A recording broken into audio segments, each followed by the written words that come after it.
Good afternoon, everybody. It's Diane Gale from the blog sustainableslowliving.com. And I have one more dish for you with garden fresh zucchini and garden fresh tomatoes. I also promised you that I would do this one. This is a side dish that my sister taught me years and years ago. I really, at this point, wouldn't even venture to guess how many years, and I have been making it all throughout the summer, every summer since then. We're going to do it in a cast iron frying pan today, but you can also do this in any saute pan.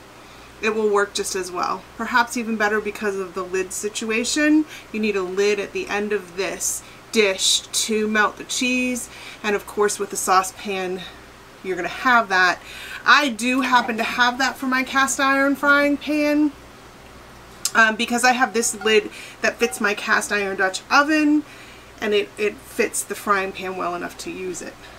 But anyway, this dish is great for the summer. It's great for any time of year, but much like the no-cook sauce that we made just a few days ago, it really is better with garden fresh vegetables. Although I don't usually use the garden fresh herbs for this, I use so much basil in the no-cook sauce and in so many of my other dishes that a lot of times I don't have enough for this, especially when I used to buy it. And then last year I didn't grow quite enough. That was my second garden ever. And this year I planted 9 plants of basil and I seem to still be running out. So the basil patch is going to have to be a lot bigger next year. So we are going to use dried basil for this. And the spices that go in it are salt, dried basil, and pressed garlic. So the garlic I didn't grow either. But garden fresh tomatoes, garden fresh zucchini, kind of important for the dish. As you saw, I put quite a bit of oil in here. Mostly that's just because I find that when cooking with cast iron, you really do need quite a bit of oil. And I am just learning about cooking with cast iron. So if I reference something about it that you have a better solution for, or you know that I'm wrong, I would appreciate your input in the comments because it's all new to me and I haven't made very much with it. But here we go. So again, this is a recipe like the no-cook sauce that we just made that doesn't really have measurements. Today we are going to use these 2 beautiful garden fresh zucchini from my garden, or at least I think we're going to use all of both of them. These are Cocozelle zucchini. That's what I grew in the garden this year, and they have a little bit of a different flavor. I think maybe just a stronger flavor than the regular zucchini that you usually buy in the store. And they have a thinner skin, which makes them a lot nicer to eat. I actually prefer them over the traditional zucchini. I'm going to call it traditional because I don't know what it's called, that I'm used to eating. So we're going to turn this on. We're going to turn it on high and let it heat up. And I'm not going to throw anything in there until it's hot, because I have found one of the tricks for sauteing things in cast iron, and as with a lot of other cookware, is that the pan needs to be really hot when you start. Cast iron is kind of a quick cook too. So I think I am going to cut up both of these zucchini. That for sure is looking like a good idea. And then I have a confession to make. I bought garden fresh tomatoes to make this dish. I bought 3 nice garden fresh tomatoes because that's usually about what I use when I do 2 zucchini. And last night we wanted to make tuna melts. I had some homemade bread and we had some solid white albacore tuna and some fresh raw cheese from the Amish stand. And the other thing that we believe in this house you have to have on tuna melts is tomato. And I had those garden fresh tomatoes sitting there and could not resist just tossing them on, taking one of them and slicing it up and tossing it on the tuna melt. So one of our tomatoes is already gone. It was consumed last night in the form of a tuna melt. So we're going to cut up that zucchini and chunk up these tomatoes, and we will have enough tomato for the dish. I actually like a little less tomato and a little more zucchini, so this might work out to my advantage.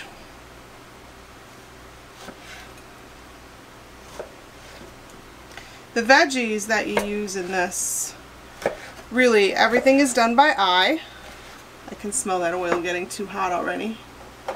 Everything is done by eye, as I said, and your veggies, generally I make it with zucchini and tomato. It's the way that I was taught to make it, and it's delicious, and there's always such an abundance of them at the farmer's market, or coming from your own garden. If you grow your own garden, you know that tomatoes and zucchini are two of the things that you just have way too much of.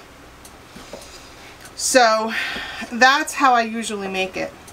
But I have made it other ways, and I do explain a few of those ways in the blog post for this recipe,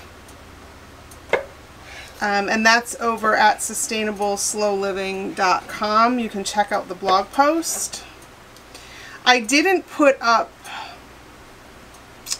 a recipe card for the no cook sauce, and I don't think I'm going to put up a recipe card for this either, because there are no exact measurements. It's all done by eye, and I just really think that it's something that a recipe card is kind of senseless to write for. You just read over the blog post and make a couple notes for yourself, and you're ready to go into the kitchen. And then if you just keep those notes, this is going to be so easy, you're not going to need them. You're just going to be able to make it whenever you like. Once you've made it once, you'll be ready to go. So you can make it once with this video next to you in the kitchen, and then you'll be able to make it whenever you like. So cutting up the zucchini and the tomato is absolutely the hardest part of this recipe, and as you know, or at least as you can see, that is not hard to do at all. This is still nice and hot. I can feel the heat coming off of there, so I'm going to turn it back on and toss in this zucchini. Here our zucchini is sizzling away. We are going to salt it. I'm not afraid to use salt in this dish. I cut back on salt in a lot of dishes, but a lot of times when I'm sauteing, that is not when I cut back on salt. And then we are going to put basil on it. And we are going to put a lot of basil on it. And I actually want to try to show you how much basil that really is. I can get my hands on this. I should have brought hot heating pads in here. Can you see that? There's a lot of basil in there. Now that's going to distribute when we stir it. But the basil is part of what the dish is all about. So you want the flavoring to be in there. If you cook with me very often, you're going to learn that I like spices. I think that most recipes don't really call for nearly enough spice. Your spices, your seasonings, spices, seasonings, same thing, herbs and spices, that's what I'm looking for, are what gives your dish the most flavor. Now, I don't like to use it to cover up the flavor when we're talking about fresh butchered meat or wild caught salmon or fish or shrimp or any kind of seafood or garden fresh vegetables and herbs. So that's why I'm not using a lot of different spices in this. but basil is one of the key components, and so we're going to use quite a bit of it. And finally, the last thing that I'm going to put in here is a medium size and one very large clove of garlic. Oh, or maybe I'm not going to put it in here. Maybe it's just going to shoot all over the table. Also another option, I guess, although not ideal.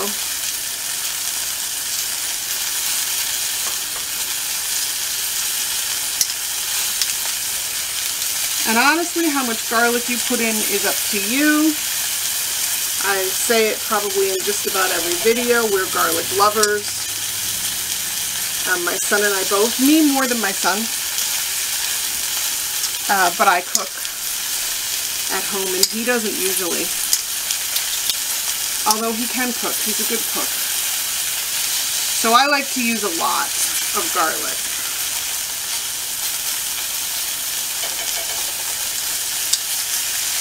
And once you have your seasonings in here, you are more than halfway through this dish.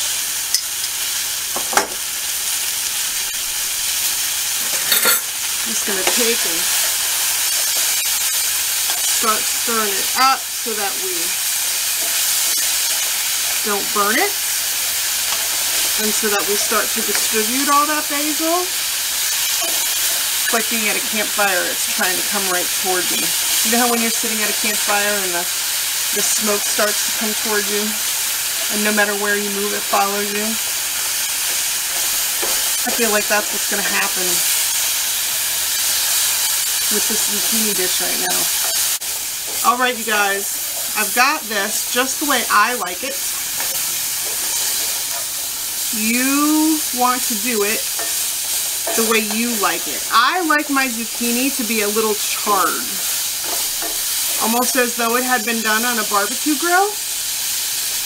And I know that a lot of you out there aren't going to care for it that way, but you're just going to cook it on lower heat and maybe in something besides the cast iron pan, and then it's not going to be real charred on you. I went and got a heat pad so that I can pick this up and show you the way I cook it, the way I like it. See that? I like it a little bit charred. I think that makes it fabulous. But once your zucchini is cooked the way you like it, you're going to want to turn the heat off, and I never should have put these pads down. You want to move this off the heat. In that cast iron, it's still going to cook a little, but the idea is to stop the cooking process. Now if you have a gas stove, you can probably just turn the gas off. On an electric stove, you're going to need to move it off the heat because it takes time for that burner to cool down.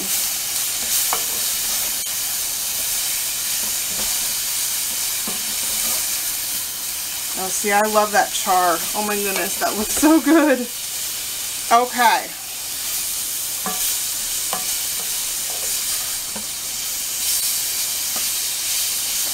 The tomatoes. The tomatoes in this dish are not cooked. You want them to keep their texture, you want them to keep some of their shape, you want them to keep their flavor intact, you know, in the tomato bit. Of course it's going to stream through and juice is going to come out, but you want to keep it in the tomato bit. So what you're going to do at the end is you're going to throw it all on top.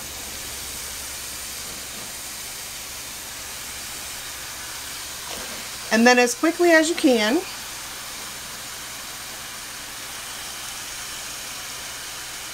you're going to stir that in. And like I said, in the cast iron, that is going to cook it up a little bit. There's no doubt about that. But in another pan, it really won't. And this is not going to cook all that much. It really isn't. Just a little bit. You'll get it all stirred together there. Just like that. And as you can hear, the sizzling stopped because the cool tomatoes and the juice from the cool tomatoes brought the heat down as well. Once again, I'm going to try and give you a shot there. I think you can see it. It looks like you can. Now once you have it all mixed together, again, as quickly as you can, you're going to want to put your cheese on top. I was taught to make this with mozzarella cheese. I don't use a lot of cheese, not in comparison, you know, to how big this dish is. The cheese kind of, I don't know, you don't want too much cheese. You're going to kind of cover up, but it does look like I'm going to be able to use what I have here. You're going to kind of cover up your fresh veggie flavors. So you just want a reasonable amount of cheese. Like I said, mozzarella cheese is what I use almost all the time, probably mostly just because I was taught to use mozzarella. There you go. Take a look at that. Right? It looks delicious. But I have made it with lots of other cheeses. I've made it with feta, Swiss, Gouda, cheddar, Monterey Jack. I've made it with blue cheese. We love blue cheese. I've used a lot of other cheeses. If you have a cheese in the fridge, you're pretty safe using it. I would probably skip on things like American. And then you want to take and you want to cover this and just let it sit for a few minutes, maybe 5 minutes, and I will come back and I will show you the end result. So it's been about 5 minutes and the cheese has melted as much as it's going to. Now the cheese doesn't generally melt all the way, as you will be able to see. There we go. But that's okay.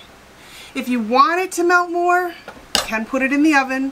That is going to change the texture of your tomatoes a little, but believe me, it's fine just the way that it is. Cheese actually has a little bit of a different flavor when it's melted and when it's not, and you're kind of at a mid-stage here. So you're really more good to go than you realize.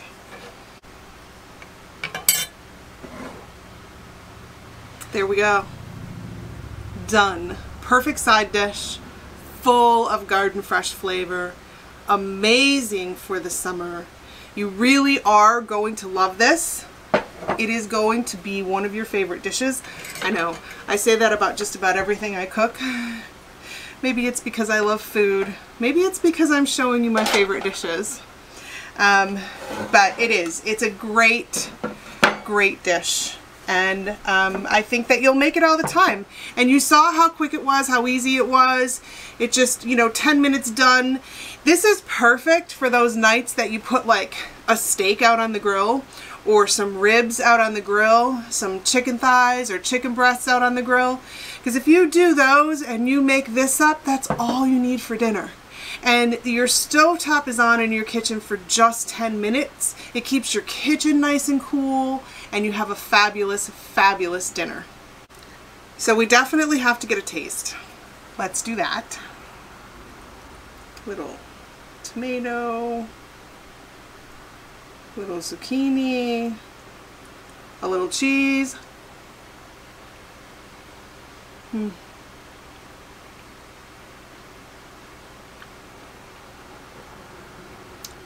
The juiciness and the flavor of those vegetables just pop in your mouth. And the basil and the cheese is just enough to give it an incredible flavor. You don't need much else. I mean, a lot of basil, a little salt, some garlic, and just light on the cheese. And this is a great dish. It really is.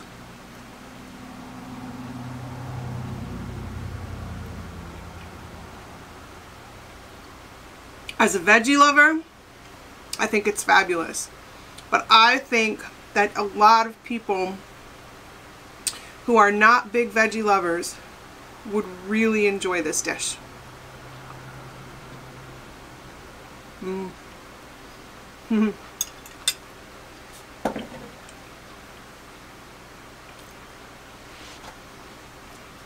That was a big piece of zucchini.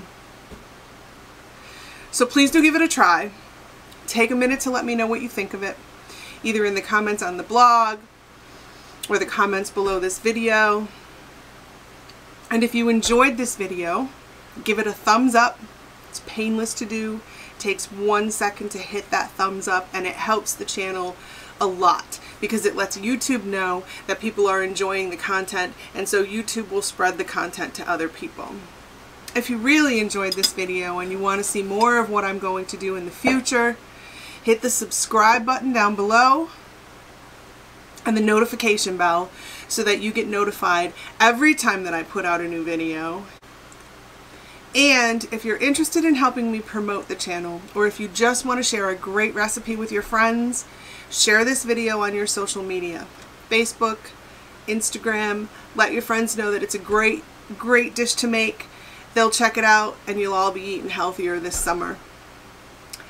I'm glad that you joined me today. It was terrific to have you here, and I look forward to having you again with me, having you here again with me real soon.